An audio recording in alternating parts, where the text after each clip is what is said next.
peers through the window, knocks again, then looks over at us and shrugs. "Nobody's there," she reports, climbing back in beside me again and shaking raindrops from the end of her long blonde braid. "Oh good, we can go home," chirps Megan. "Maybe Wolfgang will still let me be an intern." "Shut up, Megan," Jess snaps. Megan was offered an internship at Flash magazine this summer, and even though the editors assured her that it wasn't her only chance and that she could take them up on the offer any time she wanted, and even though she signed up of her own free will to be a counselor here, along with the rest of us, she's been lamenting her choice ever since we started our road trip this morning. "I guess we should head down to the dining hall," Jess says, pointing Cassidy to where the road disappears into a forest. "We're kind of late, so maybe everyone else is here already." The minivan lurches and swerves as Cassidy tries to avoid the potholes in the unpaved road. A moment later, we plunge into darkness. The sky is completely obscured by tall trees overhead. Tall, wet trees, their branches dripping nearly as much rain as the clouds above. "They should call it Camp Sleepy Hollow instead of Camp Lovejoy," says Megan. "It feels like the set of a horror movie." "Megan," Jess protests again.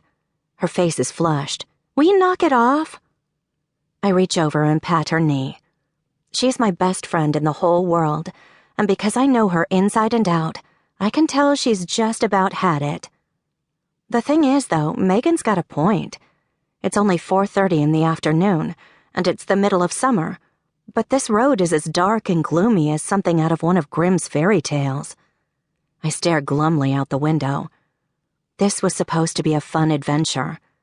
What could be better than spending our last summer before college together, working as camp counselors? But so far, the adventure hasn't been off to a good start. I've been so looking forward to getting away from Concord. Too many memories in our hometown right now, and too much heartache. Stuart and I were done. He'd gone off to Middlebury College and gotten himself a shiny new girlfriend.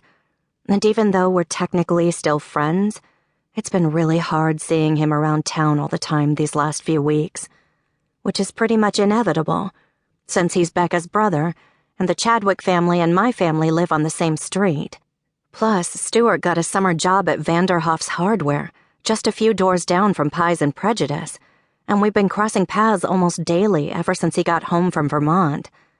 So when the opportunity came to get out of town and head to a camp in the New Hampshire woods, I jumped at the chance. Jess's mom and aunt were the ones who suggested it.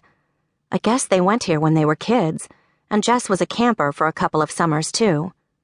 Her aunt and uncle own an inn not too far from Lake Lovejoy, and when her aunt saw an ad in the local paper that said the camp was hiring, she told Mrs. Delaney, and Mrs. Delaney told Jess. Technically, Camp Lovejoy prefers that their counselors spend a summer as CITs first. That's short for counselor in training. But we were all too old for that program. Jess's Aunt Bridget is good friends with the camp director, though, and she'd vouched for us. So here we are. Cassidy swerves to avoid another pothole, and Jess and I bump shoulders. She glances over at me. "Everything's going to be fine, I promise," she whispers. She's not just talking about the weather. Jess is my best friend in the whole world, too, and she knows me inside and out. She knows how hard these past few months have been. "I hope so," I whisper back. She leans forward as the minivan rounds a sharp curve in the road. "We should be able to see the lake soon." "Good," Cassidy mutters. "I'm beginning to think you made it up." As we emerge from under the protective canopy of trees, water drums against the roof. The rain isn't letting up a bit. If anything, it's coming down harder. "There's the dining hall," Jess tells us, pointing through the water-streaked windshield to a large, rambling log building ahead. Lights gleam from the windows. That's a promising sign, and there are a dozen or so cars in the parking area near the flagpole. "See?" she says triumphantly. "We aren't the only ones here after all." Then she shrieks and the minivan swerves again. "Jess!" Cassidy hollers. "Sorry," Jess replies meekly. "But check it out. There's the lake." Sure enough, in the distance beyond the dining hall, shrouded in mist, I can just make out the expanse of